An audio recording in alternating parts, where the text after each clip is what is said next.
Yo soy Susana Koppelman y les doy la bienvenida en nombre de SEGIR a esta sesión de intercambio, esta primera sesión de intercambio del 2023. Y como ustedes saben, el SEGIR tiene una voluntad que ha mantenido desde sus orígenes en lo que es la difusión y del conocimiento, el compartir y en el aplicar las nuevas tecnologías. Así que, de alguna manera, la virtualidad nos ha permitido compartir con los mejores speakers, los mejores disertantes, las nuevas tecnologías, los nuevos conceptos, y en el día de hoy vamos a tener la oportunidad y un placer de compartir con dos excelentes profesionales que trabajan en un laboratorio de referencia en el campo de la genética. Y bueno, la sesión de intercambio va a girar en torno al PGT, con propuestas y nuevos desafíos, y el PGT para enfermedades poligénicas, así que va a ser sumamente interesante, y desde ya agradecemos muchísimo la generosidad, tanto de Jennifer como de Diego, que después van a ser propiamente presentados. Les cuento nuevamente un poquito la dinámica. La idea es tener la exposición de estos dos disertantes de primer nivel, y luego un panel de comentaristas, también de excelente nivel, que van a enriquecernos seguramente con sus consultas, comentarios y alguna que otra pregunta, y vamos a dejar destinados casi unos 30 minutos para estos comentarios y también los del público, así que cualquier comentario, pregunta que quieran hacernos, lo pueden hacer en el icono de preguntas y respuestas, que con gusto mi compañera en la coordinación, la doctora Andrea Cosi, y yo vamos a transmitirlo a los disertantes y a los panelistas. Les recuerdo a todos que este es un simposio que tiene traducción simultánea, por lo tanto pueden elegir también al pie de su pantalla, en el icono que parece un globo terráqueo que dice interpretación, el idioma de su preferencia para escuchar y seguir el simposio. Así que, bueno, creo que no me olvido del repaso técnico, así que voy a dar lugar a la presentación de mi compañera en la coordinación, que es la doctora Andrea Cosia. La doctora Andrea Cosia es médica especialista en medicina reproductiva, es coordinadora del programa de oncofertilidad, coordinadora del programa de criopreservación de fertilidad, es directora de la beca del programa de fellowship del SEGIR y miembro de la comisión directiva de SAMER. Así que, Andrea, te cedo la palabra para que arranquemos ya formalmente con la presentación y las charlas de nuestros disertantes. Gracias. Bueno, muchas gracias, Susana. Un honor participar nuevamente de estas sesiones de intercambio. Y voy a tener el honor de presentar en primer lugar a nuestro disertante, el doctor Diego Marín. El doctor es jefe de desarrollo clínico y de investigación de un prestigioso laboratorio en genética como es Genomic Prediction. Él es genetista reproductivo y subdirector del laboratorio, y además es revisor de más de 30 artículos en revistas revisadas por pares. Así que es un honor tener a Diego como disertante. El tema que él va a desarrollar es sobre propuestas y desafíos del PGT en la actualidad. Así que muchas gracias y te escuchamos, Diego. Muchas gracias, doctora Cosia. Entonces, comparto. Se ve bien y se escucha bien. ¿Sí? Ok. Bueno, muchas gracias por la invitación. Y pues hoy el objetivo que teníamos para transmitirles es un poco dónde estamos con el PGT hoy por hoy. Y digamos que el approach que queríamos seguir en esta charla es un poco cosas positivas donde nos estamos dirigiendo que nos puede traer beneficios a los pacientes y cómo exhortar a que laboratorios de genética y médicos vayan hacia esa dirección. Pero también queremos hablar un poco sobre los desafíos. O sea, no quería ponerlo como las cosas buenas y malas, ventajas, desventajas, sino más que tener un approach más como optimista y hablar más de lo que propone el PGT de aquí a futuro y los desafíos que tenemos. ¿Okay? Entonces, déjame ver. Bueno, primero quiero abrir con que tengo un conflicto de interés siendo empleado a tiempo completo de Genomic Prediction, que es una empresa de PGT. Entonces, comenzando con la parte, digamos, con connotación más positiva, ¿qué propuestas ofrece el PGT? Me gustaría centrarme en tres principales aspectos. La primera, pues, algo que le damos mucho hincapié, por eso no vamos a pasar tanto tiempo ahí, que es la optimización de plataformas de PGT. Es algo que todos tenemos que comenzar a trabajar o seguir trabajando. Luego, el PGT más allá de las indicaciones convencionales, o sea, más allá de aneuploidías monogénicas estructurales. En 2023 esto ya es casi, a pesar de que hay controversias en algunos centros, es que se da por sentado que estas aplicaciones ya son un hecho. Por tanto, ¿qué hay además de esto? ¿Qué nos puede dar el PGT? Y finalmente, pues el tema de moda, que es inteligencia artificial y el PGT, ¿dónde puede tener un papel fundamental? Entonces, comenzando con las partes de propuestas o cosas positivas que vienen del PGT, optimización de plataformas. Entonces, las plataformas de PGT, como lo hemos dicho varias veces, son muy diferentes en diferentes centros, diferentes químicas, y es muy importante hacia dónde nos estamos dirigiendo. O sea, las plataformas, ¿qué es lo que tenemos que comenzar a trabajar? Bueno, uno de los principales puntos es la cantidad y la calidad de datos, es decir, la resolución. Entonces, esto pues es un esquema que habla un poco de la historia. Bueno, obviamente no incluye el FISH, se centra más que todo en análisis moleculares de aneuploidías, pero es un poco cómo las plataformas han ido desarrollándose, ¿no? Entonces, comenzábamos viendo a lo mejor 4 posiciones en el genoma por cada cromosoma con plataformas de qPCR. Luego pasamos a arrays como el CGH, al NGS, donde comienzan a verse incluso 20,000 posiciones en el genoma de media. Y luego tenemos otras plataformas como los microarreglos de SNPs que tienden a tener más resolución porque pues genotipan alrededor de 800,000 sondas en todo el genoma. O sea, solo para que vean que en cuestión de unos 6, 7 años, la resolución del PGT ha aumentado casi 80 veces la cantidad de datos. Y eso es bastante importante. Ahora, sí quiero hacer hincapié que una de las, digamos, direcciones o objetivos que últimas plataformas de PGT están desarrollando es incorporar los SNPs, que son los polimorfismos de nucleótido único. Y estos SNPs son muy útiles porque nos abren la puerta o una ventana a un montón de información que no conocíamos o no sabíamos que estaba en la biopsia de trofectodermo. El objetivo no es hablar de SNPs, pero simplemente mencionarles que esto pues, nos permite detectar muchas cosas, por ejemplo, poliploidías que anteriormente no se podía, tener mejor resolución para identificar falsos positivos o falsos negativos de PGTA, ¿no? Que a veces con el dosaje cromosómico no vemos. En fin, esto es uno de los principales objetivos. Ahora, sí quiero también hacer hincapié en que a pesar de que el microarreglo de SNPs por su nombre, lo que hace es dar datos de SNPs, el tener esa herramienta extra del polimorfismo de nucleótido único, no solamente se lo utiliza el SNP Array, también plataformas de Next Generation Sequencing, de secuenciación de siguiente generación, están últimamente incorporándolos.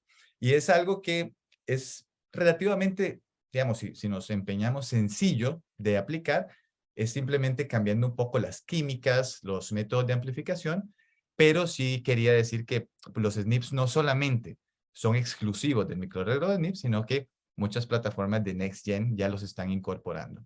En menor cantidad, por la, digamos, limitación de la plataforma, pero sí vamos por ahí, ¿no? Entonces, una de las propuestas que el PGT nos está dando para conseguir más información.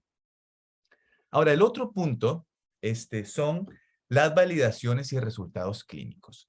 Con respecto a las validaciones, es otra cosa que es muy importante, que al principio, cuando se hicieron los primeros test de PGT o las primeras clínicas en Australia, Estados Unidos, sacando que hacemos PGT, muy pocas validaban las plataformas. Entonces, últimamente, con más centros que tenemos, más plataformas, más datos, ya comienzan a verse estándares de calidad de cada laboratorio de qué experimentos hay que hacer para validar una plataforma de PGT antes de su uso clínico. O sea, anteriormente comprábamos líneas celulares que tenían un cariotipo, qué sé yo, trisomía 18, las corríamos en el PGT, obteníamos el resultado esperado, listo, estaba validada. Ya vemos que eso no es suficiente, ¿no? Porque una cosa, por ahí vemos a lo mejor la sensibilidad, pero no vemos la especificidad. Entonces, no quiero entrar mucho en detalle con esos términos, pero sí recomiendo este artículo del grupo de Juno, de Jaime Yalas, en el cual el doctor Scoriel y el doctor Celi hacen una buena descripción de, digamos, los estándares de calidad para validar una plataforma de PGT. Pero a mí lo que me interesa más de este apartado son los resultados clínicos. Porque en los últimos 5 años, claro, al principio no podíamos hacer un tipo de estudio que les voy a mencionar, pero ahora sí, porque tenemos un montón de datos y un montón de gente haciendo PGT de diferentes maneras. Y el tipo de estudio que yo me refiero es cuando un laboratorio de fecundación in vitro utiliza varias plataformas de PGT. Y esto es muy importante porque, de hecho, este año yo pienso que ASRM, ESRA no tanto porque la ESRA tiende a ser un poco más repelente con genética, pero en la ASRM va a haber mucho dato de este tipo, ¿no? Entonces, como les digo, son estudios en los cuales un laboratorio de PGT, perdón, de IVF, es decir, controlo lo que es el laboratorio, las biopsias, el IVF, y al final lo que hacemos es simplemente comparar resultados clínicos dependiendo de qué laboratorio de PGT estoy enviando. ¿Y por qué lo hago tanto hincapié y reitero? Porque las diferencias son drásticas. Y las diferencias no solamente son por la tecnología que se utiliza del laboratorio de PGT, sino a veces simplemente por los estándares de calidad que tiene cada laboratorio. Entonces, a pesar de que esto puede interpretarse como un desafío, lo ponemos más que todo como propuestas. ¿Por qué? Porque aquí el objetivo es que aquellas clínicas que tienen los recursos, que antes de elegir una plataforma de PGT intenten hacer este tipo de estudios, porque pueden llevarse algunas sorpresas con plataformas que utilizan y, por ejemplo, que no conocían la química de otras. Ahora, esto era un poco simplemente hablando ya de la ñoñez de uno como genetista, ya un poco hablar de la aplicación clínica, y es ¿qué nos está ofreciendo hoy por hoy el PGT para ir más allá de lo de siempre, ¿no? Y bueno, esto va mano a mano con la idea de aumentar resolución y sacar la mayor cantidad de información de la biopsia de trofectodermo. Una de esas ventajas es lo que se está conociendo como testigo o el witness genético, ¿no? Esta es una herramienta de control de calidad y seguridad en el laboratorio de FIV. Entonces, ¿de qué se trata esto? Se trata que cuando nosotros hacemos la biopsia de PGT y hacemos el análisis para dar un cariotipo, teniendo datos, por ejemplo, como les mencioné, de polimorfismo, de nucleótido único, o sea, una gran densidad de datos, nos permite comparar qué tan similares son, por ejemplo, dos biopsias de trofectodermo, o qué tan similar es esta biopsia con el ADN de su papá y de su mamá. Entonces, ¿por qué esto es importante? Porque se vuelve una herramienta para evitar, por ejemplo, algún error en el laboratorio de fecundación in vitro, o más que evitarlo, detectarlo y luego tomar una acción. Nosotros conocemos muchos estudios de, sistemas de witnessing, que el Matcher, que el otro de los códigos de barras, y estos son muy útiles. Sin embargo, si ocurre, por ejemplo, un error upstream, o sea, cuando estoy colocando la etiqueta, ese error se me va a arrastrar hasta el final. Y si no tenemos una herramienta como la genética, que casi no, prácticamente nunca miente, pues no podríamos haber detectado ese error. Entonces, esta es una ventaja. Yo les traigo un poco de datos de nuestra estudiante Diana Garro, que trabajó en un estudio que está ahorita en revisión, y simplemente es para ejemplificar cómo este tipo de testigo genético puede aplicarse. Entonces, lo que se hizo en este estudio, lo que Diana está por publicar, es, pues, en un laboratorio de PGT de rutina, ¿cómo detectamos estas cosas? Entonces, en la figura en el panel A, lo que estamos observando son 96 muestras de diferentes pacientes, todas biopsias de trofectodermo, algunas muestras son ADN de papá y mamá, comparadas con ellas mismas, ¿no? Entonces, ese es el eje X, perdón, Y y el X. Entonces, es una comparación de todas las muestras con ellas mismas. De ahí que tenemos lo que llamamos el heat map o mapa de calor. Entonces, lo que esto nos está indicando es que cada muestra con ella misma, es decir, esta diagonal oscura, indica que es el mismo origen genético, ¿no? Y estos cuadros rojos, lo que nos indica es que esas muestras de trofectodermo tienen una similitud más alta que las demás muestras, ¿no? Cuando tenemos una similitud genética baja, pues se observa este color más claro. Y lo interesante es que esto se correlaciona o indica que cada uno de estos cuadros rojos es una cohorte embrionaria, o sea, una paciente diferente. Entonces, ya no solamente damos cariotipos, ya no solamente se da un diagnóstico genético, sino que estamos dando un control de calidad extra y cerciorarnos de que las muestras que recibe el PGT son todas de su misma paciente, y en caso de tener ADN parental, se confirma también la paternidad de las muestras con el ADN que nos envían. Aquí pues Diana hace un ejemplo de lo que es una cohorte. Lo que les dije, esto representa la misma muestra, estos pues hermanitos, y pues aquí son dos muestras de papá y mamá que no están relacionadas, obviamente porque pues son una pareja. Y aquí en el C, ejemplifica Diana, cuando se ve un error, ¿no? Entonces en este caso el embrión 6 de esta cohorte es un embrión que no tenía por qué ir, ¿no? Entonces es simplemente para ejemplificar cómo en rutina esta herramienta puede usarse. Ahora, ¿de qué otra forma podemos ir más allá del PGT, AM y SR? Bueno, secuenciación del genoma completo. No sé si tuvieron la oportunidad de asistir al PGDIS, que fue una reunión en París, donde expertos de PGT hablan de lo nuevo que hay. Y el doctor Munet, pues, presentó un dato piloto sobre utilizar secuenciación del genoma completo. O sea, principalmente para detectar mutaciones de novo en la biopsia trofectodermo. Es decir, que ya nos estamos yendo de aneuploidías monogénicas, sino que se está viendo todo el genoma. Obviamente hablamos de algo incipiente, que está en pañales por ahora, pero bastante promisorio. Entonces, es posible que en unos años, como digo, es explotar esa biopsia de trofectodermo, ya que la estamos haciendo, para sacar la mayor cantidad de información, y a lo mejor esa información tenga otras implicaciones a futuro. Y finalmente, con el apartado del PGT más allá, de aneuploidías, MISR, tenemos ver otros biomarcadores. O sea, es decir, detectar no solamente el ADN, sino irnos un poco más allá, ver si en esa biopsia, además del dato del PGTA, podemos sacar un dato de expresión génica, de ARN mensajeros, proteínas o marcadores epigenéticos. Y en nuestra experiencia, nosotros intentamos y publicamos un proof of concept en el cual de la misma biopsia, eso es muy importante porque hay otros grupos que han hecho estudios parecidos, pero con biopsias aparte. Aquí hablamos que la aplicación clínica es de una sola biopsia. Cerciorarnos de que no estamos molestando el PGTA, que el PGTA funciona perfectamente, pero además en la misma reacción química podemos hacer un perfil de esa expresión genética. Entonces, nosotros en su momento hicimos un proof of concept y pues el grupo de Svetlana en Canadá también replicó algo parecido. Entonces, simplemente para mencionar que no todo es PGTA y pues podemos ir a ver otros marcadores.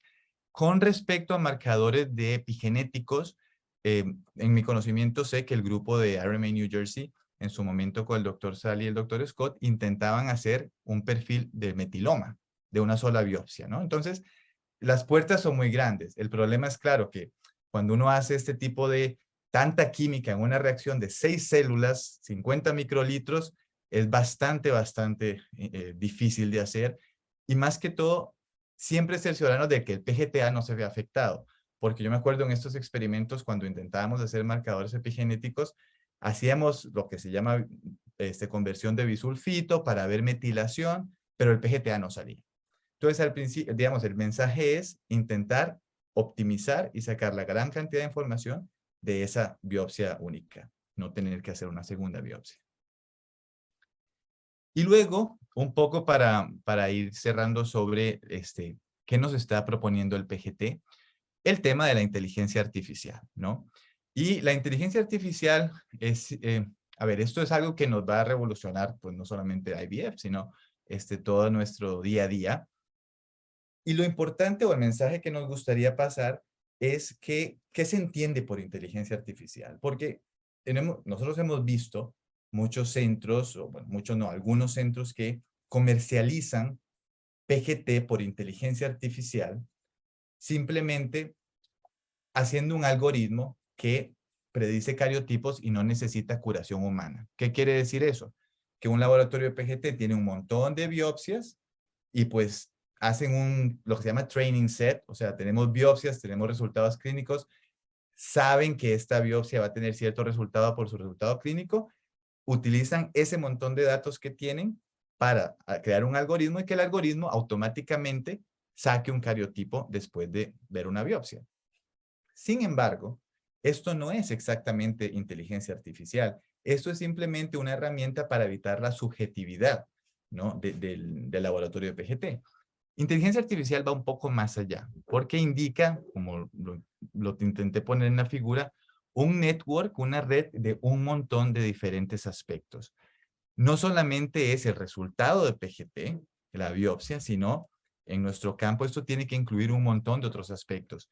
Perfiles genéticos de los progenitores, si existen datos de morfocinética, incluirlos en estos algoritmos. El dato de PGT, acordémonos que a pesar de que en la clínica recibimos un PDF o un papel que pone un cariotipo, o sea, los datos valiosos del PGT están por detrás, ya sea las lecturas que estamos recolectando por secuenciación o los SNPs que estamos genotipando por microarreglos, y obviamente conectar esto con lo que son resultados clínicos. Entonces, teniendo ya toda esa visión comprensiva de datos, de clínicas que ojalá tengan un montón de ciclos, ya ahí sí podemos ver cómo la inteligencia artificial con el PGT puede darnos un beneficio para, por ejemplo, predecir pues, con más certitud el resultado clínico de ciertos embriones o incluso desde cuando la paciente llega a la clínica, ¿no? Yo en nuestro, digamos, lo que conocemos hoy por hoy, sabemos que hay varios centros que intentan hacer lo que les dije al principio, que es con los datos de PGT tratar de dar un algoritmo para evitar subjetividad, pero hasta la fecha no habíamos visto una entidad que se encargase de hacer algo comprensivo a este calibre. Pero, bueno, tuve la experiencia de contactar o tener contacto con esta empresa, Circle AI, que precisamente se encarga de esto, ¿no? Es una empresa que creo que surgió en los últimos 6 meses y lo que se está encargando, al menos en Estados Unidos y Europa, es contactar con diferentes centros grandes, o sea, colosos, que tienen los datos de morfogenética, de ADN parental, del PGT. Claro, contactan PGTs fuera del laboratorio cuando no se hace el PGT in-house, pero el punto es que ya existen estas empresas. Lo pongo aquí, nada más hago también aclaración que no tengo ningún conflicto de interés, simplemente pues los contacté y me pareció una herramienta muy valiosa. Así que pues si tienen interés, incluso sus mismos centros, porque yo sé que buscan colaboraciones, pero creo que esto va a ser bastante promisorio a futuro, ¿no? Con respecto para optimizar el PGT. Ahora, fui un poco veloz en esta parte porque lo que más me interesaba también es hablar de los desafíos que tiene el PGT hoy por hoy. Específicamente uno que me gustaría saber si Sebastián y Cecilia están de acuerdo, que es aneuploidías segmentales. De hecho, las aneuploidías segmentales nosotros las consideramos hoy por hoy el elefante en la habitación, ¿no? Que es una de las cosas que se habla poco, pero nos preguntan mucho. Entonces, simplemente para dar el concepto de lo que es una aneuploidía segmental, es cuando tenemos un pedazo del cromosoma que tiene ya sea una deleción o una duplicación. O sea, no es el cromosoma entero, lo podemos definir así. Y bueno, aquí les traigo un ejemplo de una biopsia de trofectodermo que tuvo este cariotipo y pues la visualización del cromosoma 10 que logramos hacer por el microarreglo de SNPs. Entonces aquí tenemos el cromosoma 10, el brazo corto, el brazo largo. Observamos el número de copias. Aquí si pueden ver en la parte del brazo corto, en el dato de número de copias se ve un alza de señal, es decir que indica duplicación, y en el gráfico que está abajo nos indica una distorsión de los SNPs que confirman que existe una duplicación, ¿no? Entonces simplemente esto para ejemplificarlo. Ahora, ¿por qué las segmentales son un problema? Son un problema porque conocemos muy poco. O sea, su frecuencia en PGT, al menos en los grandes centros que han hecho este tipo de estudios, hablan de prevalencias del 8 al 10%, ¿no? Incluso del 5 al 10%. Obviamente depende de la tecnología, pero más o menos va por ahí, de embriones con este tipo de aneuploidía. Y aquí les pongo 3 artículos bastante útiles que pues resumen esto en caso de que quieran hablar. Pero lo interesante es el origen de estas segmentales y de ahí por qué viene como un desafío. Les voy a mostrar un ejemplo de un embrión que nosotros rebiopsiamos porque hacemos muchos estudios de rebiopsias con embriones descartados. Esta es la biopsia 1, el cromosoma 11. O sea, el resto de los cromosomas no tenían ninguna distorsión, eran perfectamente disómicos, pero en este caso, la biopsia de 1, hago hincapié, el cromosoma 11, observamos una deleción, ¿no? Este pedacito del cromosoma 11 en el brazo corto. Biopsia número 2 del mismo embrión. Se observa la misma deleción. Un poquito, no sé si logran ver que ya comienza a haber unos puntillos donde no se esperaban, porque cuando hay deleción yo espero esto completamente blanco, es decir, no hay heterocigosidad, ya que tengo una copia del cromosoma. Biopsia número 3, cromosoma 11, se ve parecida a la biopsia 2. Lo interesante es cuando vemos la biopsia 4 y la biopsia 5, ¿no? Entonces, en la biopsia 4 y la biopsia 5 son dos biopsias que perfectamente hubieran sido llamadas euploides, por si se hubiera hecho la biopsia en ese sector, ¿no? Entonces, esto lo muestro porque uno de los grandes desafíos del PGT segmental es que la gran mayoría son de origen mitótico, ¿no? Y esto es algo que nosotros logramos reproducir con el estudio de Mandy Kafyafi que le presenté anteriormente. Hablamos que una gran mayoría, si no recuerdo mal, casi 85% son de origen mitótico, o sea, mosaicos verdaderos, ¿no? Y eso pues hace esto pues más difícil, ¿no? Porque estamos sacando una biopsia. Entonces, si no tenemos un tipo de predicción de mosaicismo, pues no lo podemos hacer. Entonces, para cerrar esta parte, una de las grandes preguntas que los médicos nos hacen mucho es si transferimos estos embriones, ¿no? Y yo pienso que ahí sí me gustaría que al final de la sesión le diéramos la palabra a Sebastián, Cecilia y Jennifer Eccles, porque a nuestro criterio la consejería genética aquí se vuelve muy importante. ¿Por qué? Porque cuando hablamos de aneuploidías, de cromosomas enteros, las de toda la vida, el valor predictivo está muy bien establecido, ¿no? Por los estudios de no selección que han sido publicados, que hoy por hoy creo que son solamente 2.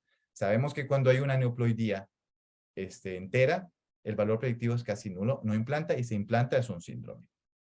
Pero en las segmentales no hay este tipo de estudios. ¿Y por qué no los hay? Porque su prevalencia es muy baja. O sea, hablamos de 10%. Imagínense lo que es reclutar pacientes, hacer un estudio de no selección. Recordemos que el estudio de no selección es cuando yo biopsio el embrión, la biopsia la congelo, no la proceso, ese embrión biopsiado lo transfiero y hasta que ya tengo el resultado clínico voy y analizo la biopsia. Es un diseño experimental excelente para saber el valor predictivo de los resultados de PGT, pero con una prevalencia de 10% de segmentales es muy difícil, y pacientes para que entren a este tipo de estudios cuesta mucho dinero, y es creo que una de las razones por las cuales este estudio no se ha hecho, pero hasta que no se haga no podemos tener ciencia cierta de el valor predictivo si estos segmentales pues tienen un outcome clínico comprometido o no. Entonces, a lo mejor los genetistas nos hablan después. Y la última pregunta que sí quería mencionarles, que es algo que nos estaban preguntando bastante cuando comenzamos a trabajar nuestro PGT, que era si las aneuploidías eran reales. O sea, ¿esto me lo tengo que creer o no? Entonces, claro, inicialmente uno dice, pues obviamente se lo tiene que creer porque lo estamos viendo. Pero hemos tenido varias reuniones y think tanks sobre PGT y hemos observado que, o existe una observación, de que existen ciertas regiones en los cromosomas, ciertas localizaciones, donde comienza a haber replicación del ADN. De hecho, lo llaman hotspots, creo que es origen de replicación hotspots, que son posiciones fijas en los cromosomas, donde comienza a replicarse el ADN.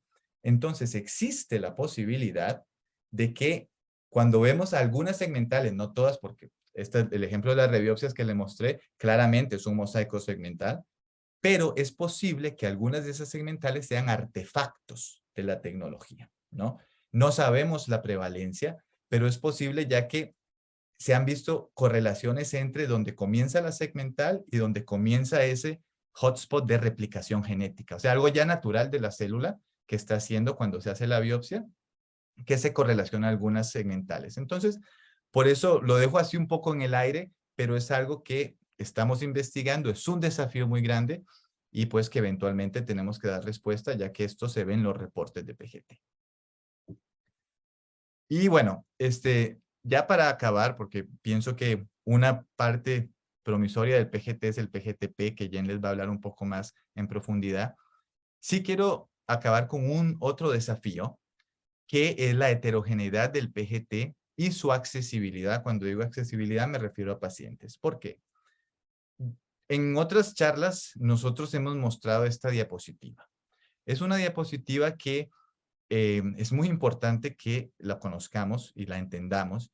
Y es que, como les dije al principio, el PGT es un concepto, pero como se hace el PGT, hay muchas maneras. Y como el PGT es algo tan reciente, que va tan rápido, que la FDA, por ejemplo, no regula, cada uno hace lo que quiere, ¿no? Entonces, que no siempre es algo malo, a veces es algo positivo porque nos ayuda a avanzar muy rápido, pero por otro lado, pues cada uno tiene sus criterios, sus estándares, y esto resulta en que haya mucha confusión en el campo. Entonces, ¿esto qué pasa?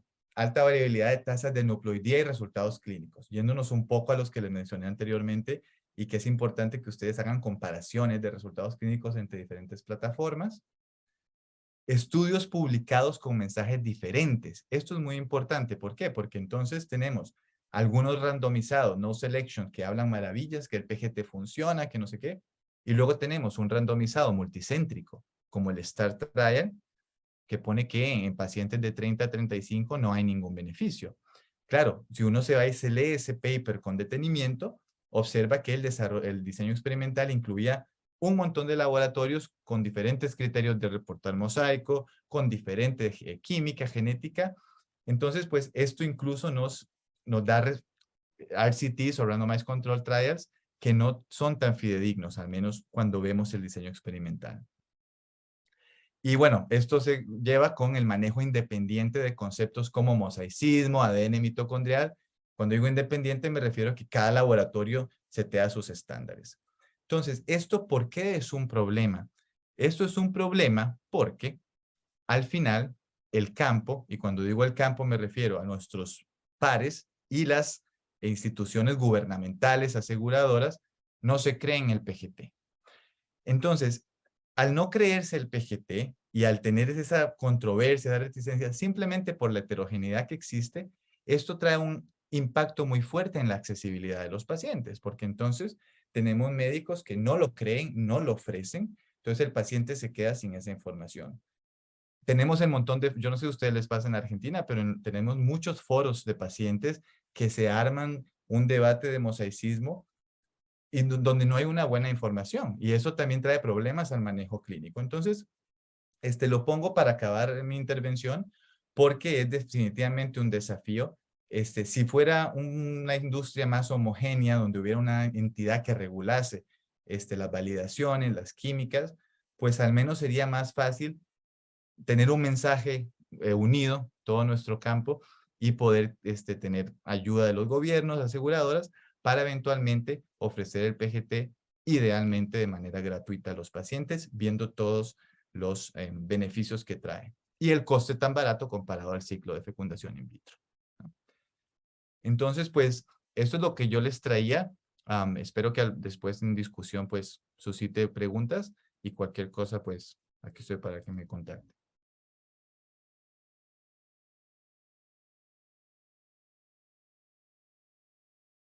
Excelente, Diego. Muchísimas gracias por tu exposición. Pareció muy, muy buena. Creo que ahí podemos dejar de compartir. Genial. Me pareció excelente. Me gustó mucho el enfoque y te felicito. Esperamos las preguntas del público y también los comentarios de Cecilia y Sebastián después. Muy bien. Muchas gracias. Vamos a continuar con la licenciada Jennifer Eccles. La licenciada, ella es certificada en asesoramiento genético, es responsable del área de asesoramiento genético de Genomic Prediction y tiene más de 20 años de experiencia en el dominio de la genética clínica reproductiva. Jennifer nos va a hablar sobre otro tema muy interesante, que es el PGT para enfermedades poligénicas. Bienvenida, Jennifer, muchísimas gracias y te doy la palabra, te escuchamos. Thank you so much. Muchas gracias. Let me share. Voy a compartir pantalla. Can you see my slides? Pregunta si se pueden ver sus diapositivas. Sí, se pueden ver. Excellent. Bien. So, thank you so much for Muchas gracias por haberme invitado. Estoy muy contenta de hablar de pruebas poligénicas y cómo pertenece al contexto de IBF, y soy asesora genética, por lo tanto voy a hablar desde la perspectiva clínica y de asesoramiento cuando hablamos de este tema, que, bueno, es la única forma que yo sé de cómo hablar sobre este tema. En primer lugar, quisiera hablar sobre el uso actual de PGTP. ¿Cómo es actualmente? Si tuvieran que pedir esta prueba o son una pareja que está haciendo IVF, ¿qué tipo de informe van a recibir de nuestro laboratorio sobre pruebas poligénicas? El informe va a ser algo así. Y las pruebas poligénicas en general, en lo que refiere a embriones, es hacer screenings de embriones para 13 patologías que implican cambios genéticos en muchos genes. Esas condiciones son influenciadas por factores ambientales, los genéticos, y la combinación de todos estos elementos es lo que afecta nuestro riesgo de desarrollar estas patologías en el curso de nuestras vidas. Entonces, parte de la razón por la que hay interés en estas pruebas, puede ser una herramienta para ayudar a decidir qué embrión priorizar para las transferencias.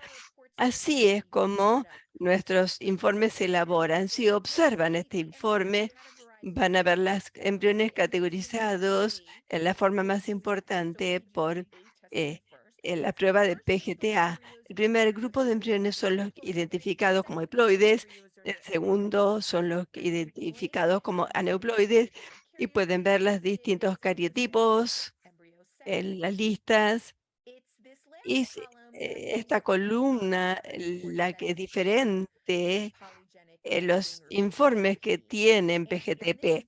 En esta columna, en la primera página, informamos lo que llamamos un puntaje de salud del embrión. Es nuestra nomenclatura para describir un número que la consideración de todos los diferentes riesgos que nosotros evaluamos con el uso de esta prueba, y lo ponemos en un número, de número que pueden tener una visión del riesgo, una reseña del riesgo de ese embrión. Promediamos el riesgo, y todo lo que está por encima de 0 es mejor que el promedio, por debajo de 0 es menos que el promedio. La meta de la prueba no es aprender, no es saber cuál es el número específico, sino más bien la meta es poder decir, si tenemos un grupo de embriones que estamos estudiándolos juntos, ¿cuál embrión en la cohorte tiene el riesgo menor comparado con los otros embriones? Por lo tanto, en este informe, el embrión con la mejor score es el número 4, es el que aparece primero. Alguien me dijo rápidamente, bueno, tenemos el informe, de qué embrión podemos priorizar. Podemos ver rápidamente, decir, nos focalizamos en los embriones que son haploides, y luego decimos, bueno, y luego el número 4 es el que priorizamos para la transferencia, y luego pasamos al próximo embrión y así sucesivamente. En la parte posterior, las próximas páginas, para cada embrión, brindamos información adicional. La meta de esta información adicional es que algunas parejas están interesadas específicamente en determinados riesgos para determinadas patologías que les preocupan más. Para muchos, la información en la parte de adelante puede ser suficiente, pero si no es suficiente, damos riesgos específicos para patologías específicas incluidas en el panel. Por ejemplo, diabetes tipo 1, tipo 2, algunos cánceres, cáncer de mama, melanoma, carcinoma vasocelular, riesgo cardíaco, como ataques cardíacos, enfermedades coronarias, asma, esquizofrenia. Si fuera un embrión masculino de varón en lugar de cáncer de mama, reportamos cáncer de próstata o cáncer testicular, pero de cualquier manera mencionamos estas condiciones, y luego la primera columna nos da el riesgo real estimado en ese embrión en base al score de la prueba poligénica. Y luego en la próxima columna brindamos el riesgo promedio de la población. La primera columna no tiene significado, sino tiene la segunda y el resto de la información. Entonces, por ejemplo, para diabetes tipo 2, el riesgo de este embrión es de 34%, el riesgo promedio es 32%. Entonces, nos dice que el riesgo de este embrión es esencialmente el promedio. Pero la relación, el ratio entre el percentilo de riesgo u otra información que pueden medir cómo se separa ese riesgo comparado con la población general. Una relación de 1 significa que el riesgo promedio y el riesgo de porcentilo de 50 significa que ese embrión está en el medio de la curva. Su riesgo es promedio. Entonces, cuando los clínicos me preguntan, los pacientes me preguntan, ¿quiénes son las personas que pueden considerar PGTP? En esencia, esta prueba es realmente diseñada para individuos que ya están pasando por el proceso de IVF y que ya están considerando y decidiendo hacer PGTA. Entonces, PGTP debe ser considerado como una adición, un test adicional a PGTA. Por ejemplo, para parejas que están preparadas ya pasando por ese proceso. Y otra cuestión, una pregunta, es importante considerar esto o tener problemas familiares, de enfermedades familiares. La realidad es que no es necesario tener antecedentes familiares. Todos tenemos riesgos de estas patologías, o todos estamos en riesgo de desarrollar estas patologías. O sea, tener antecedentes familiares específicos no es necesario, porque podemos tener ese riesgo sin la información. Por eso hacemos así. Los antecedentes familiares no es parte de lo que consideración importante. O sea que todos, cualquiera, puede agregar información si quieren, si piensan que esa información puede ser beneficiosa. Entonces, habiendo dicho esto, por cierto, si alguien tiene antecedentes de ciertas enfermedades que le preocupan, porque puede presentarse o les hacen más preguntas sobre la posibilidad.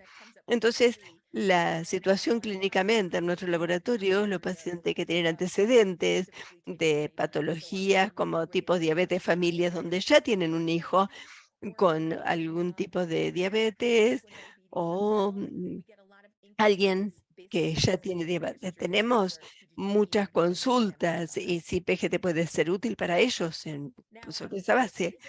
Ahora sí, tenemos una consulta sobre condiciones específicas que están en el panel y hablando con el paciente, consideramos potencialmente que hay fuertes antecedentes familiares que sugieren una condición monogénica.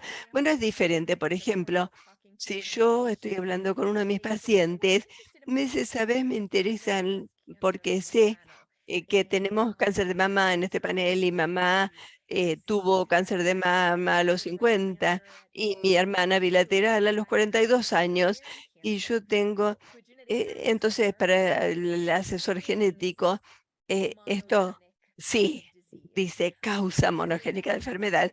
O sea que es un ejemplo clásico cuando comenzamos a pensar en las variantes heredadas que tienen que ver con el síndrome de cáncer. Entonces, en estos casos, PGTP no es la primera defensa. Entonces, PGTP no es un reemplazo de PGTM. Más bien esas familias deberían ser evaluadas de la misma manera, consistentes con la preocupación que tienen. Entonces, si me presentan estos antecedentes, el próximo paso, bueno, ha habido screening de cáncer o a los miembros de la familia, y esta debería ser lo primero, porque si hay un síndrome de cáncer heredado, por ejemplo, alguna variante particular, entonces PGTP no los beneficia. Es PGTM la prueba correcta para abordar su riesgo. Entonces es muy importante que aún si PGTP está disponible, no es reemplazo de PGTM si parece haber superposición con una condición de que puede estar en el panel, pero también considerábamos tener una causa monogénica. La diabetes secundaria también está en esta categoría. Son raras, pero hay formas heredadas de algunos tipos de diabetes, como una condición dominante. Entonces es importante considerar esto, y cuando hay antecedentes conocidos tenemos que tomar la decisión de ofrecer una cosa u otra. Y otra cuestión que me plantean todo el tiempo es si importa cuántos embriones tiene una paciente. Y la respuesta es sí importa. Que es distinto de otro tipo de PGT, si uno va a hacer PGT-A, bueno, porque esencialmente analizamos individualmente. Bueno, no importa si tienen 1, 2, 3, 10, pero la modalidad de PGT-P, sí, depende de cuántas muestras tenemos que analizar, porque es una herramienta de comparación y no puedo subrayarlo lo suficiente. Si hay una pareja que está delante de ustedes o pacientes de 40 años,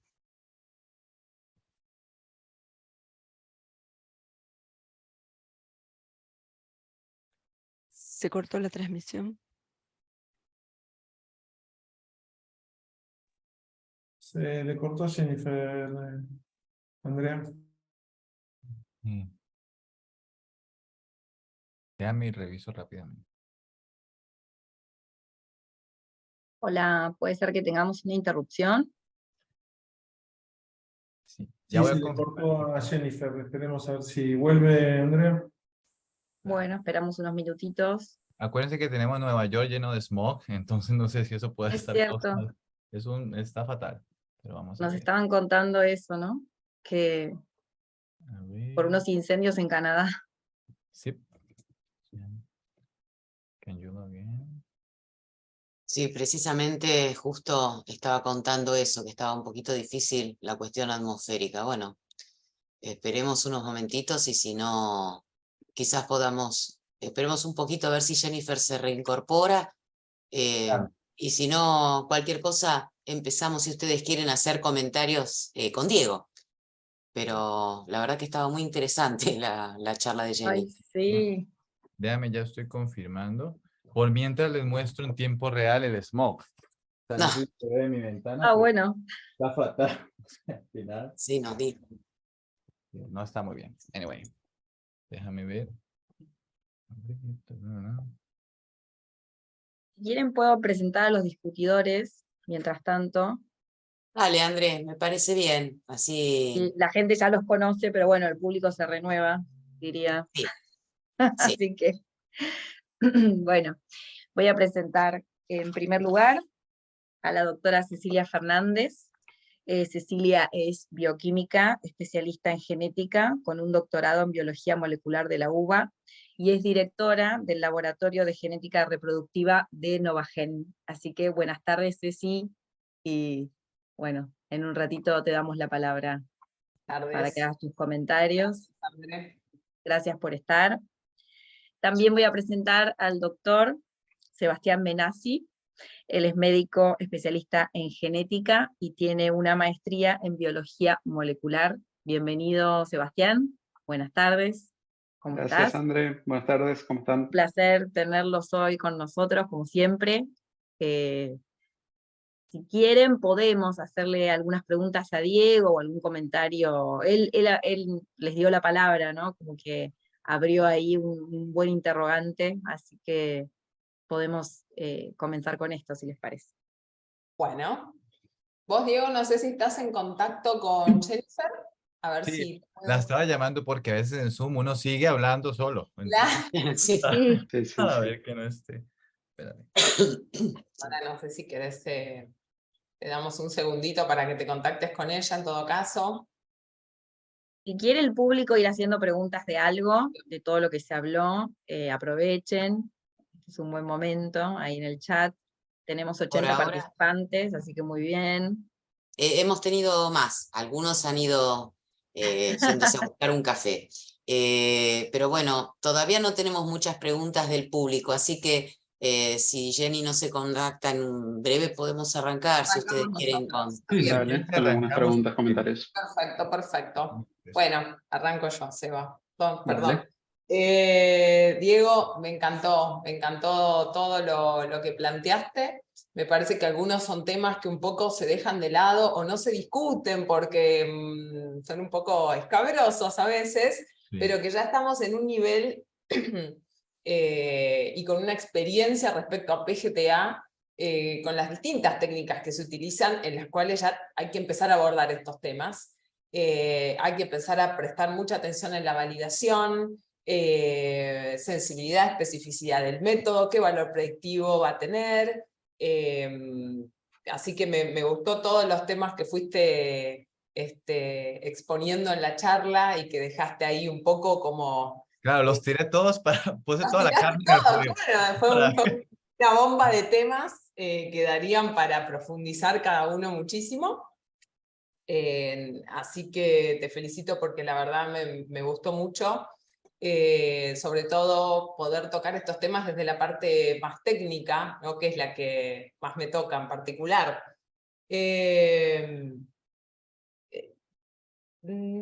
Tengo así distintas preguntas un poco técnicas, no sé si más o menos van a ir saliendo en el orden que vos lo fuiste diciendo. Creo que comenzaste un poco con este tema de PGT y la validación, y que inicialmente se hizo con líneas celulares, pero que ahora eso ya está quedando corto. ¿Podés profundizar un poco más a qué te referís con que va quedando corto? Porque sabemos que el material óptimo a usar sería una biopsia de un embrión en el cual supiéramos lo que tiene, pero eso no es factible de hacer. Entonces se va usando como control positivo la mejor aproximación, en este caso líneas celulares. Entonces, un poco a qué te referías con eso, y si te referías a material biológico o en particular a otro tipo de estudios y validaciones que hay que hacer. Ujú. Claro, entonces, bueno, cuando hablamos de validaciones, hay dos tipos de validaciones que hay que hacer. Una es la analítica y otra es la validación clínica. La validación analítica es lo que hacemos los genetistas, ¿no? Que es ver que el resultado es igual al control positivo. Entonces, sí hay que comenzar con líneas celulares porque es algo muy factible de hacer. Cualquiera puede cultivar fibroblastos, cargar 6 en un tubito y pues correrlo, ¿no? Cuando digo, digamos que se queda un poco corto, se queda un poco corto también en material biológico. ¿Por qué? Porque, como dice Cecilia, es verdad que no es fácil conseguir biopsias de embriones, pero grandes centros o incluso pequeños que tienen embriones, qué sé yo, que ya fueron descartados con PGT, no solamente hay que limitarse a las biopsias, a las líneas celulares, sino también rebiopsiarlos, o sea, hacer picadillo de embriones. Eso es muy útil para validar una plataforma. Es verdad que existe el riesgo de mosaicismo, pero la ventaja que tenemos hoy por hoy es que sabemos que la incidencia es muy baja, ¿no? Hablamos de 3 o 4%, al menos en aneuploidías completas, porque sementales es otra historia, pero eso serían, digamos, añadiendo ese material biológico, ojalá rebiopsias de embriones. Esto es validación analítica. Luego viene la validación clínica, que es la difícil, la que no todos podemos hacer por recursos, que entran ahí los estudios como los de no selección. Estos estudios, yo recuerdo que cuando participamos aquí, eran estudios que le ofrecían ciclos gratis a las pacientes, ¿no? Para reclutarlas. Entonces, claro, ¿quién va no tener o sea, no todos tienen esos recursos? Entonces, a eso es lo que me refería. Y también un poco, pues ya cada plataforma pues tiene sus métricas, ¿no? ¿Qué es ruido, qué no es ruido? ¿Cómo distinguir la diferencia entre ruido y señal biológica, ¿no? Entonces, eso, claro, depende mucho de calidad de muestra. Es importante también, si tenemos SNPs, hacer mezclas de líneas celulares para validar que podemos detectar contaminación. Porque claro, una cosa es validación de cariotipos, de PGTA. Eso es bastante sencillo, pero luego las otras validaciones. ¿Cómo valido que mi plataforma en realidad me está detectando cohortes embrionarias? ¿Cómo valido que la plataforma? Entonces es simplemente buscar controles positivos para esas otras aplicaciones, pero digamos que más o menos era eso a lo que me refería.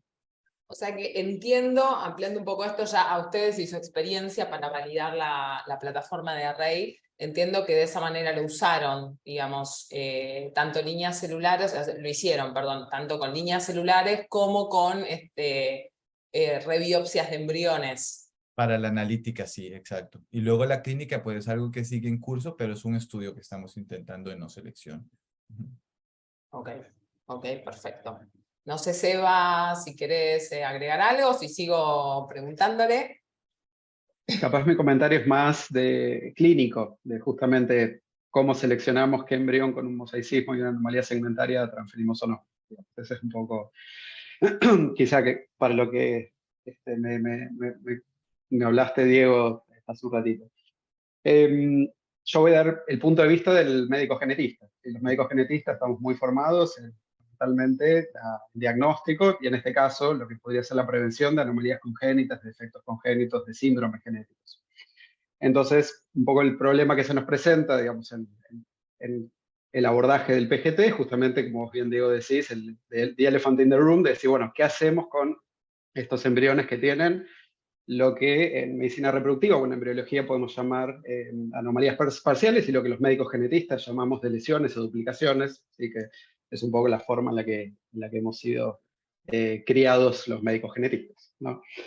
Y acá se dan distintas situaciones. Y por un lado, digamos, o uno de los abordajes que generalmente, o por lo menos en lo personal yo tomo, es decir, bueno, la anomalía que estoy identificando, que se identificó en el embrión, es una anomalía que sepamos que tiene un correlato postnatal, ¿sí? O que un chico que tiene determinada discapacidad o síndrome genético tiene esa misma anomalía descripta o identificada. Entonces uno dice, bueno, si un embrión tiene una lesión del brazo corto del cromosoma 5, del brazo corto del cromosoma 4, sabemos bien los médicos genetistas que la lesión del 5P y del 4P pueden dar origen a síndromes genéticos conocidos. Entonces, un poco acá la lógica indicaría, bueno, si sabemos que esas células pueden mantenerse en el embrión porque pueden dar origen a ese síndrome genético, uno recomendaría eventualmente no transferirlo. Pero bueno, también se dan situaciones y que tenemos que tener en cuenta, como decir, bueno, ¿qué porcentaje de mosaicismo tenemos? ¿Sí? ¿Será que el embrión va a eliminar las células que tienen el mosaicismo y evidentemente después el chico no va a tener ese síndrome genético? Francamente no lo sabemos. Si es una anomalía que no está descripta, bueno, podemos suponer a partir de los miles de estudios de microarray postnatal que se han hecho en niños con discapacidad intelectual o síndromes genéticos, que conocemos la mayoría de las lesiones y duplicaciones que pueden dar origen justamente a anomalías congénitas. Pero la realidad es que eso tampoco lo sabemos y muchas veces será predecir en base al tamaño que tenga la lesión o la duplicación. Entonces, de alguna forma también hay un pensamiento circular, digamos, en cuanto uno dice, bueno, esta anomalía no está presente por el hecho de que es incompatible con la vida, entonces el embrión con el mosaicismo eliminará esas células, o no está presente, pero podría estar presente en un grado mosaicismo, y tampoco sabemos si todos los niños que tienen una anomalía congénita pueden tener, mejor dicho, sabemos que algunos tienen mosaicismos y algunos mosaicismos de patología cromosómica estructural, entonces puede ser algo que no esté descrito o que sea menos conocido. Bueno, ahí es donde también tenemos que un poco hipotetizar en base al tamaño de la lesión, la ubicación. ¿Sí? Pero bueno, hay muchas complejidades en el medio. También sabemos que la mayoría de los síndromes de lesión, de duplicación, son microlesiones y microduplicaciones, que el PGT en los estándares actuales muchas veces no ve, porque vemos anomalías de más de 5 o de 10 megabases. Entonces, también ahí muchas veces tenemos la tranquilidad de decir, bueno, si es poco probable que una lesión de 20 megabases esté presente en un niño con una anomalía congénita, probablemente lo que detectamos como anomalías parciales en el PGT tampoco sea, ¿sí?, o pueda implicar ese riesgo a futuro, ¿sí? Pero bueno, la realidad es que un poco lo que quiero transmitir es que en esto tenemos más dudas que certezas, sin dudas, y que la realidad es que, por lo menos en el caso mío, nos basamos en esto, en qué sabemos de las patologías postnatales y de los síndromes de lesión y de duplicación postnatales, para poder eso justamente correlacionarlo a nivel del PGT. Del mismo modo que uno no transferiría un embrión que tiene una trisomía 18 en línea de mosaico, porque sabemos que la trisomía 18 puede dar origen al síndrome de Edwards, solemos hacer ese mismo tipo de análisis para lo que son de lesiones y duplicaciones. Pero bueno, esto es algo mucho más hipotético, mucho más teórico que algo de lo que realmente tengamos evidencia. ¿Sí? Quizás lo que un poco a veces nos preocupa a los genetistas es que se suele tomar más en cuenta el endpoint de embarazo sí, embarazo no, y uno piensa, bueno, también la lesión o la duplicación podría ser compatible con un embarazo evolutivo, pero también ser compatible con un síndrome genético. Entonces, ahí es donde también tenemos ese tipo de preocupación. Ni hablar si se transfiere el embrión, que las guías recomiendan por ahora continuar con estudios prenatales. Entonces uno dice, bueno, tenemos que además hacer o plantear o proponer a esa pareja una amniocentesis, estudiar con algún método que permita ver mosaicismo y que permita ver una deleción o una duplicación pequeña. Entonces, la realidad es que obviamente complejiza el trabajo del genetista y del especialista en reproducción el hallazgo de este tipo de anomalías en mosaico para justamente alteraciones parciales. Va. No, esto es- Para concluir con este tema, y veo que se conectó Jennifer, pero justo tenía dos preguntas sobre esto de las alteraciones parciales. Una, bueno, son dos. Digo, una respecto a si son reales o no, si ustedes en particular con su experiencia tienen algún valor de corte respecto al tamaño como para creerles más o creerles menos. Ujú. Y vos mostraste un ejemplo de una rebiopsia en distintos puntos de un embrión, si eso lo probaron más o menos en cuántos embriones. Ujú. Entiendo que nos mostraste uno para el ejemplo, pero en su trabajo, ¿en cuántos embriones lo han probado como para empezar a sospechar que esto no sería real? Claro. Entonces, con respecto a la primera pregunta, si son reales o no, esa fue una pregunta que nos planteamos en cuestión de hace 2 meses o 3 meses. O sea, es algo bastante reciente. A raíz, ustedes saben que en los congresos al final lo más productivo son las tertulias y salir a beber algo, ¿no? Ahí es donde uno aprende más. Entonces, teniendo charlas con gente del campo, pues nos decían, no, es que tenemos ese trabajo de los hotspots de replicación y viendo las correlaciones ya comenzamos a hablar, porque ya existía la teoría del artefacto de la interfase, no es facing artifact. Entonces, pues ahí es donde salió la pregunta. Ahora, si es real o no es real con base digamos, en el tamaño de las deleciones, eso nosotros no tenemos respuesta. Porque, primero que todo, depende mucho del cromosoma donde esté, de la densidad de SNPs que tengamos para decir, no es lo mismo la resolución que tenemos en el cromosoma 1, la que tenemos en el 19.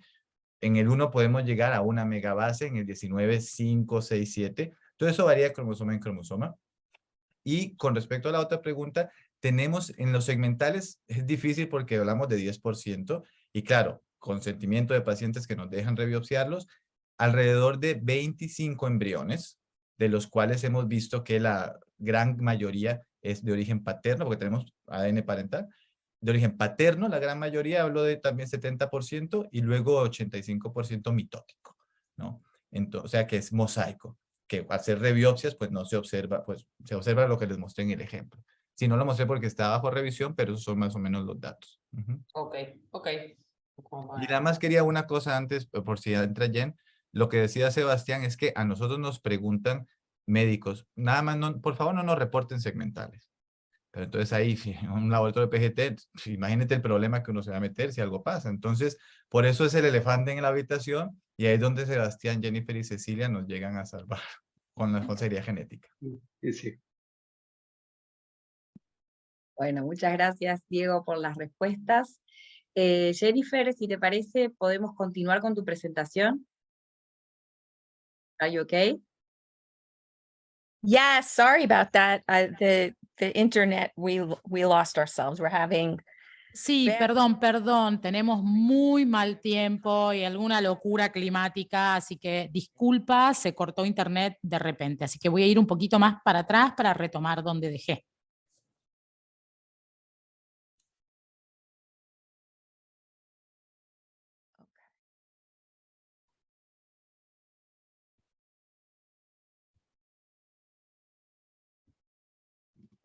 okay. Was I about?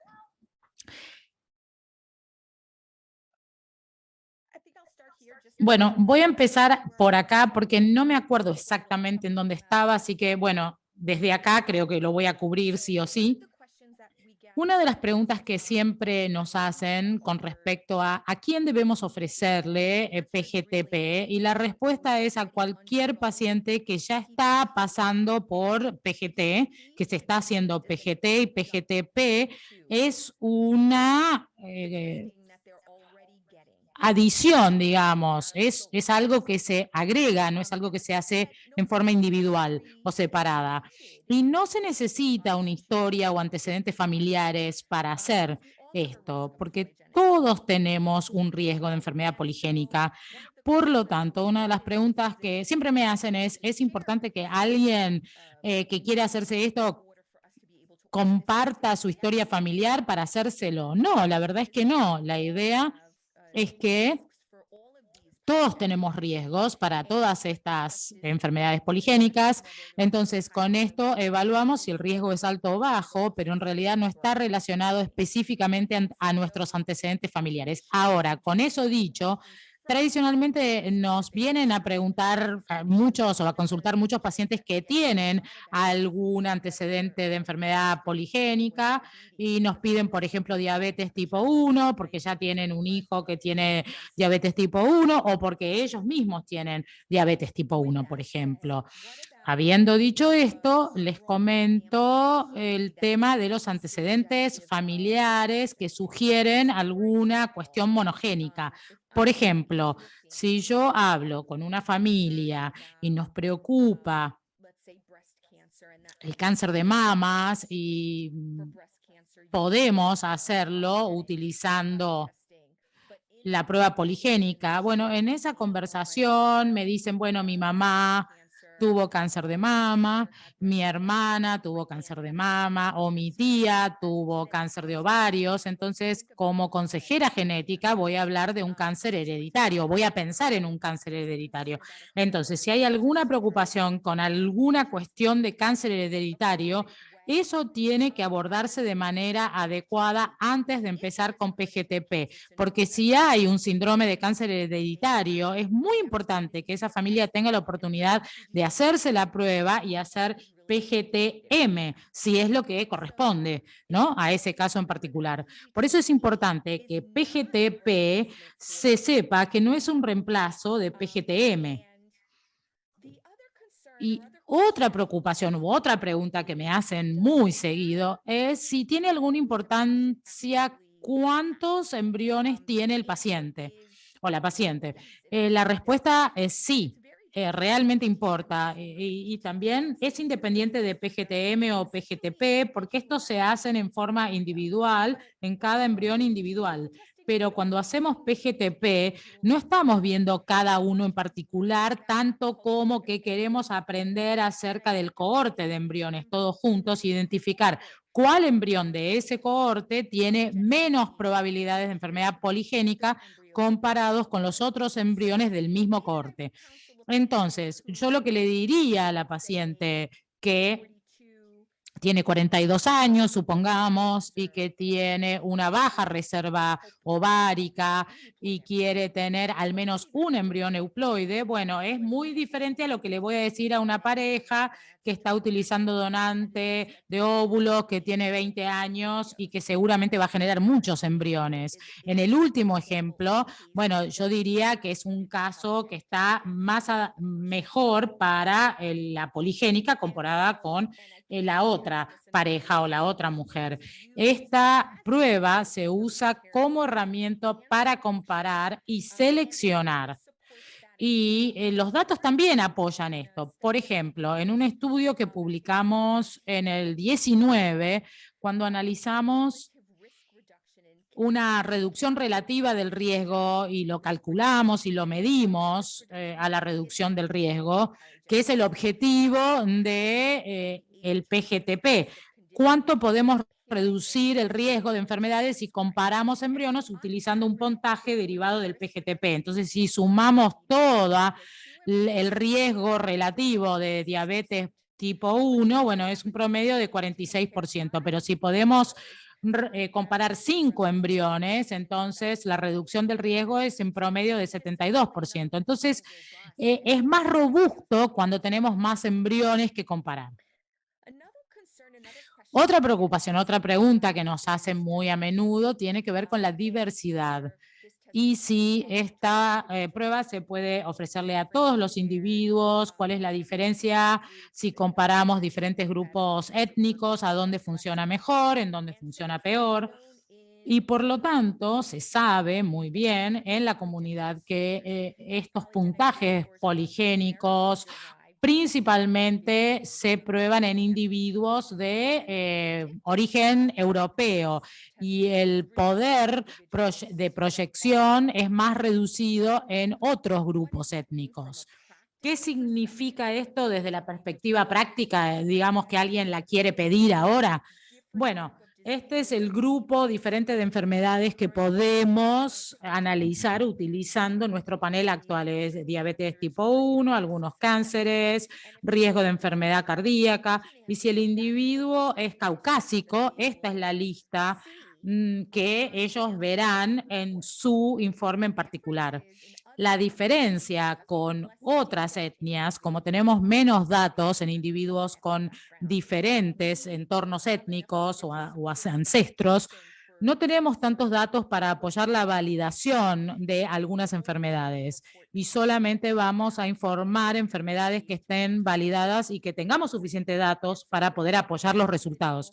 Por ejemplo, si un individuo es del sudeste asiático, les voy a contar que las enfermedades que podemos son las que están en naranja y las que están en gris ya no se pueden en el caso particular, y esto es para los de asiáticos del este, estos africanos, hispánicos, indios o nativos americanos.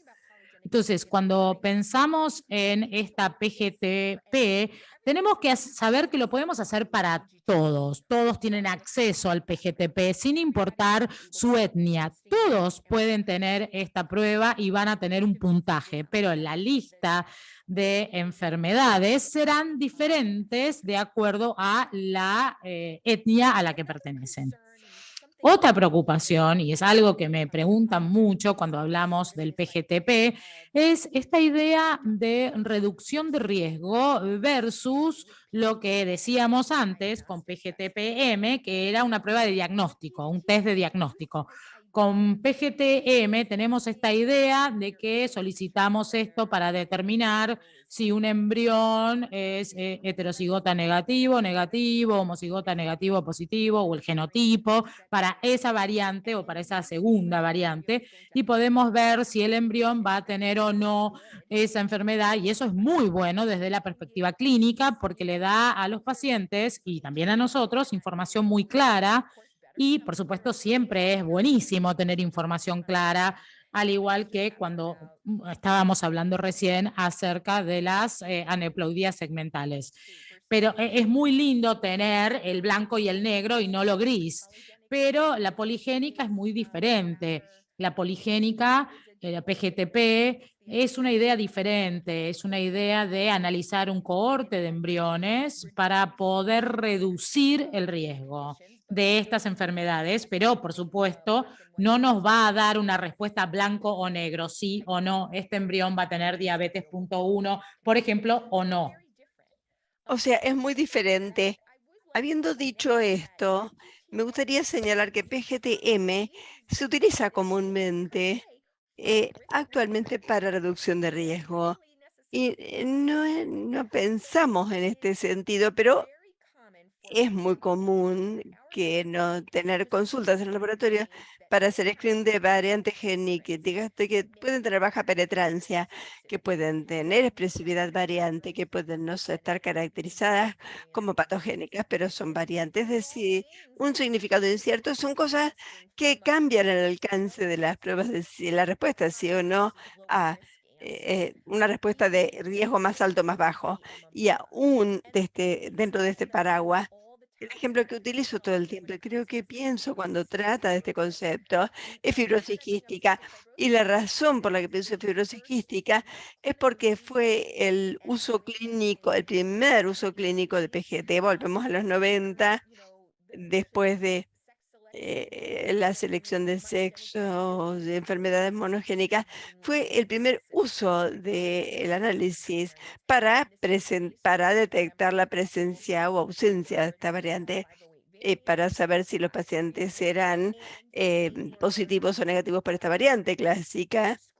Se les hacía el screen a los embriones para ver si eran positivos o negativos, y se pensó que este era el fin. Entonces, a partir de eso, en el 92, nosotros no pensábamos mucho cuando teníamos derivaciones o derivábamos pacientes para PGT, para fibrosis quística, porque considerábamos que era un ejemplo clásico Pero desde los 90, la fibrosis quística, a lo que sabemos actualmente, pero ha cambiado dramáticamente, en las miles de variantes que se han reportado, y la mayoría de estas variantes, especialmente las más recientes, son más leves de origen. Por ejemplo, una pareja puede tener riesgo de no la variante clásica, pero otro tipo, o puede tener riesgo de tener un hijo con infertilidad factor masculino, pero no fibrosis quística clásica. Entonces, si vemos estas variantes leves, algunos pacientes no necesariamente no transferirían estos embriones que son positivos, pero más bien los utilizarían esto para, como herramienta para triage, para organizar, porque pueden considerar transferir embrión que es positivo para ambos, porque los síntomas son más leves, preferirían no, pero por eso hacer la prueba, pero no significaría que no transferirían el embrión. Entonces, esta idea, cuando estudiamos esta variante más leve, no asociada con la fibrosis quística clásica, o no es fibrosis quística, o individuos que pueden ser asintomáticos, está más en línea con la idea de PGTP, que es lo que pensamos típicamente. Otro ejemplo es BRCA1, 2, BRCA, otras condiciones que los clínicos cuando derivan pacientes sí les importa. Por ejemplo, BRCA1 es una variante de alto riesgo. Bueno, alguien que nace con esta variante tiene 50-80% de probabilidad de desarrollar eh, em, cáncer relacionado con esta variante. O sea que tenemos derivaciones por esta variante, pero si cambiamos la variante a una forma más leve o moderada, como ATM, estas variantes son muy diferentes. No se consideran variantes de alto riesgo, pero tenemos derivaciones para este tipo de pruebas todo el tiempo. Cuando un individuo que tiene esta variante, y no significa que si es una mujer que va a tener el doble riesgo de cáncer de mama comparado con alguien que no tiene esta variante, 12% de riesgo puede ser o 24%, 20-24%. Entonces, nuevamente, es una herramienta que utilizan para hacer triage de sus muestras. No necesariamente no transferirían los embriones positivos, pero utilizarían la información para evaluar el riesgo y tomar una decisión de cómo priorizar embriones. Lo que para mí es información de PGTP puede también utilizarse de esta manera. Entonces, para cerrar, es importante, habiendo dicho esto, y aunque yo di un ejemplo de utilizar PGTM como herramienta para reducción de riesgo, finalmente son herramientas diseñadas para ser utilizadas de distintas maneras. PGTP no es un reemplazo de las pruebas monogénicas, hablamos mucho de esto y esto es muy importante.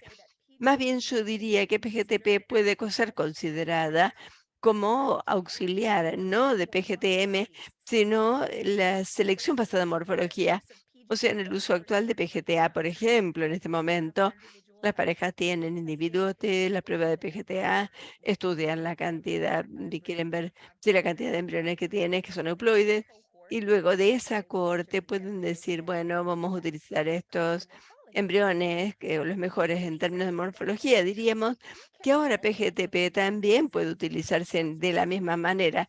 Una vez que tenemos embriones considerados euploides, entonces, ¿cómo utilizamos los datos poligénicos para decir, bueno, prioricemos este embrión para la transferencia? Entonces, con esto ahora me detengo para continuar con la participación y responder las preguntas. Muchísimas gracias, Jennifer.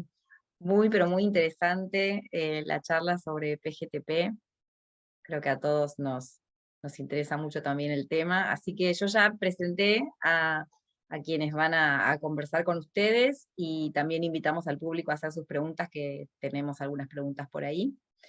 Pero bueno, le damos la palabra a Cecilia y a Sebastián. Muchas gracias. Bueno. Seba, no sé si querés comenzar vos. Jennifer, como dijo Andrea, muchas gracias. Eso sí, adelanto, muchas gracias por la charla y siempre vamos aprendiendo un poquito más y un poquito más del PGTM, que no es sencillo. Seba, no sé si querés comenzar como yo empecé antes o algún comentario. Dale. Sí, yo tenía una pregunta para Jennifer, si la ancestría que ella ponía en las diapositivas siempre es ancestría autopercibida o autodefinida, o si hacen algún estudio genético, algún estudio molecular para definir ancestría, teniendo en cuenta, por ejemplo, bueno, que hay mezclas étnicas, que hay personas que pueden ser hijos adoptivos y no conocer el origen étnico, si han incorporado ese tipo de estudios al PGTP. That's a really great question. And the answer is yes. La respuesta es sí, excelente pregunta. Como parte de la métrica de control de calidad para las pruebas de PGTP, incluimos una prueba de ancestría interna. No es algo que reportamos, no tratamos de hacer lo mismo que hacen otros laboratorios cuando la gente quiere saber sobre sus antecedentes étnicos. Pero si no nos aseguramos que si reportamos una cierta cohorte de condiciones, que podamos saber que se coincide con lo autopercibido, la ancestría autopercibida, pero que son datos precisos. Entonces, si hacemos una verificación de ancestría y nos aseguramos de que se coincida la autopercibida con la perspectiva genética, claro.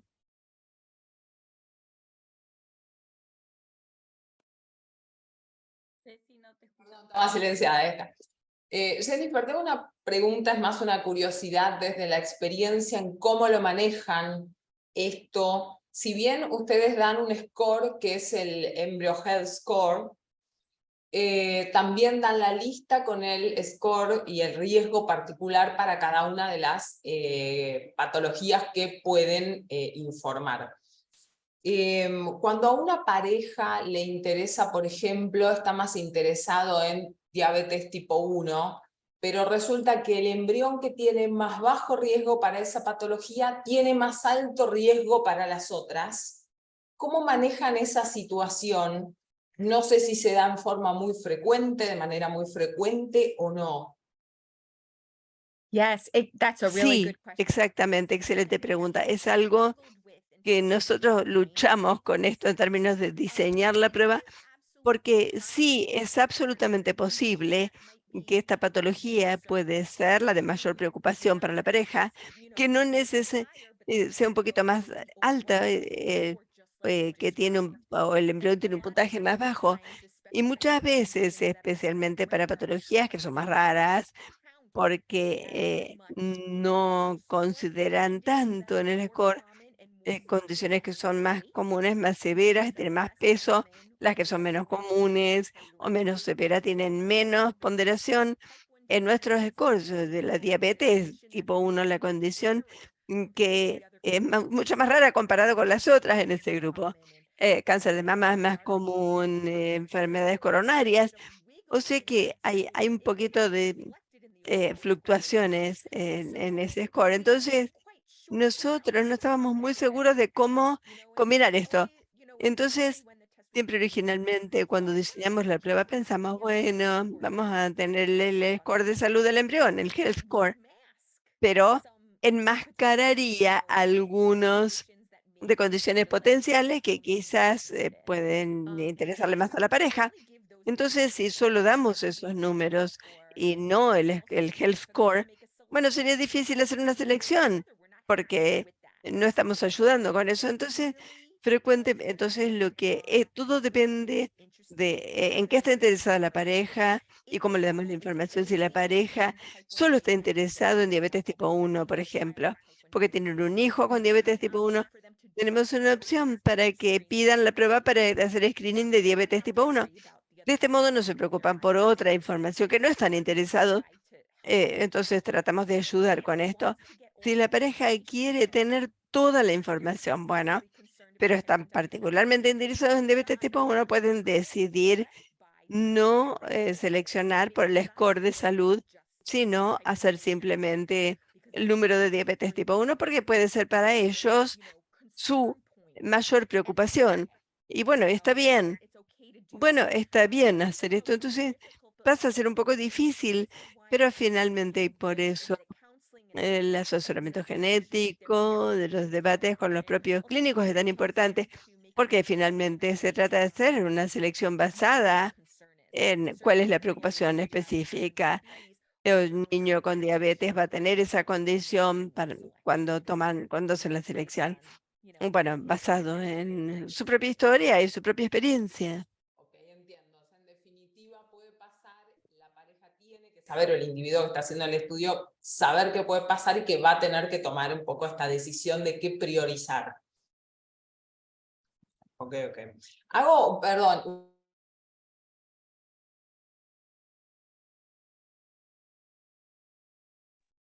La Bueno, las tecnología leo. Una de Marcelo Domínguez dice que la tasa de implantación promedio del 70% de los embriones haploides por PGTA se explica por la heterogeneidad de los métodos. O sea, ¿se podría explicar por la heterogeneidad de los métodos y la tecnología utilizada?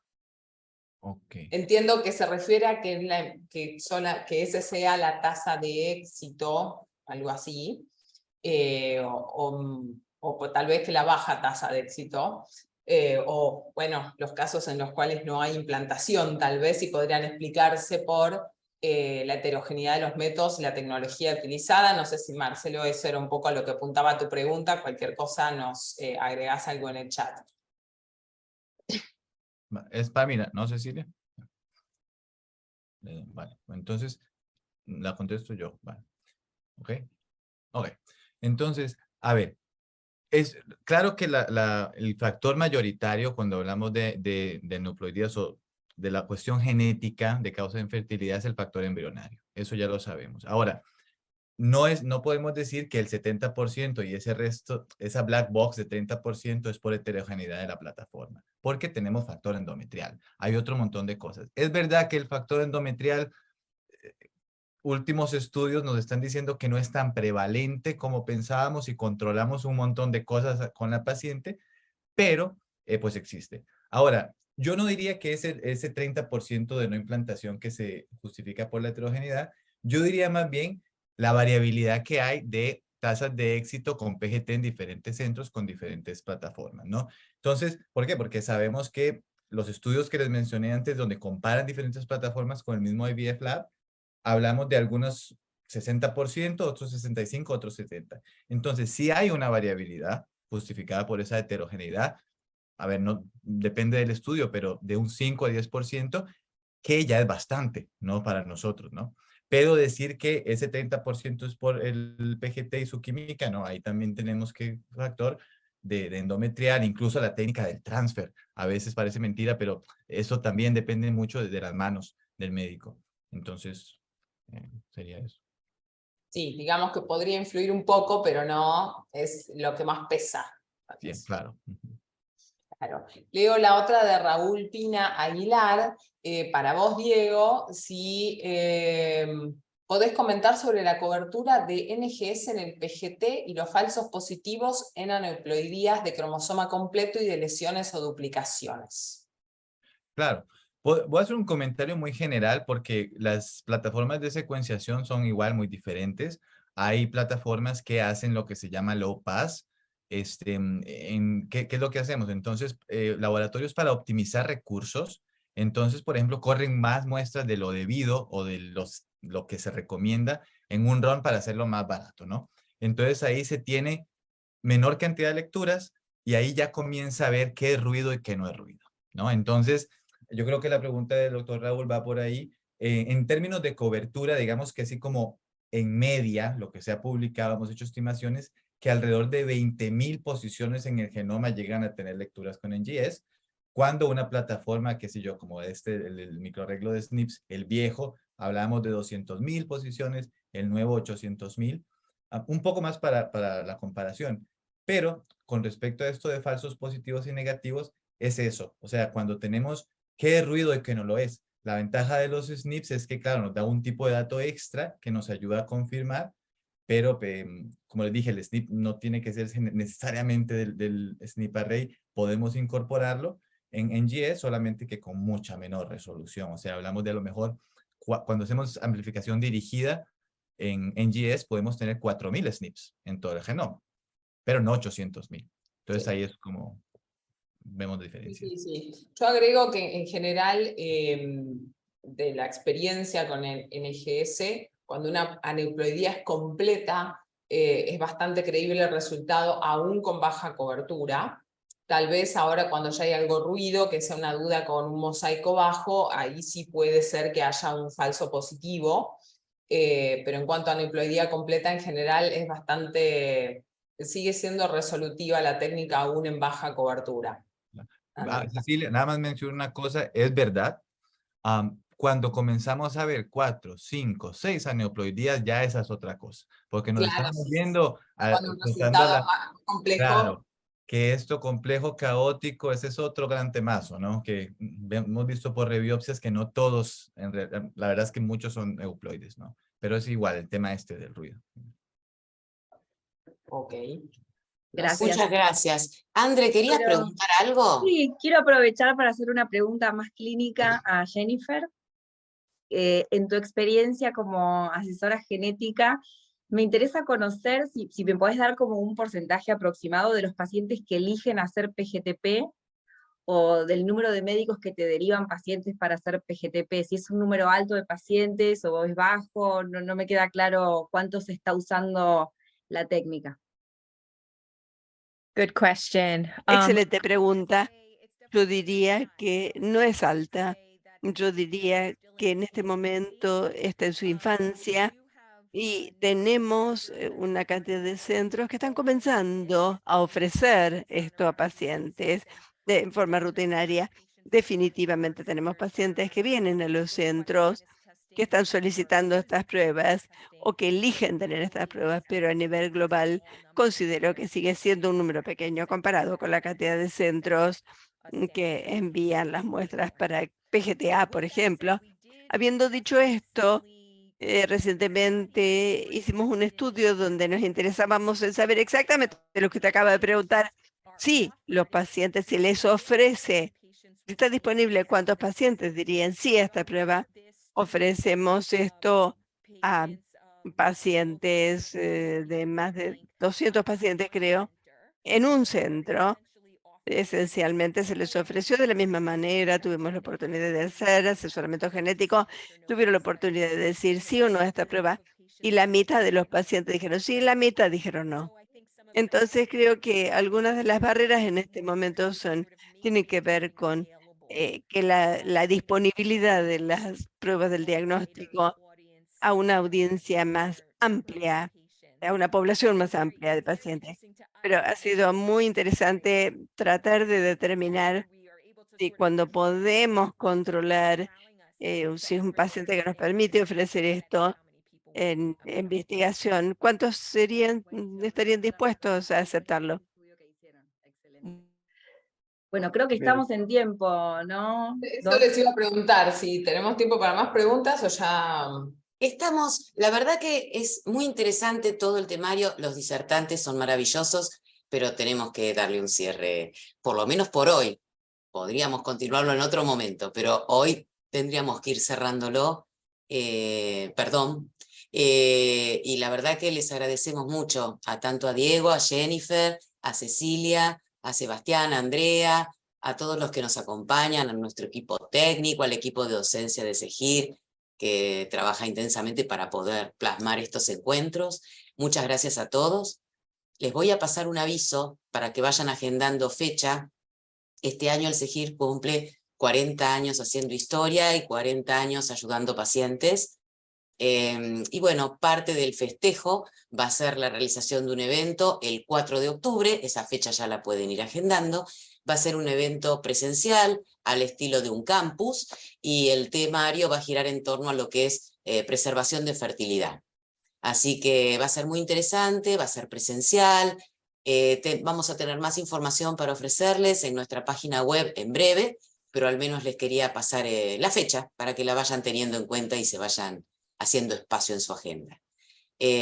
Nuevamente, muchas gracias a todos. El tema da como para seguir charlando un montón más. Ceci tiene seguro un montón de cosas en su cabeza, igual que Sebastián y Andrea, pero bueno, en algún momento lo tenemos que liberar a nuestros disertantes. Así que Muchas gracias por ser tan generosos con nosotros y compartir sus conocimientos, su tiempo y su amabilidad.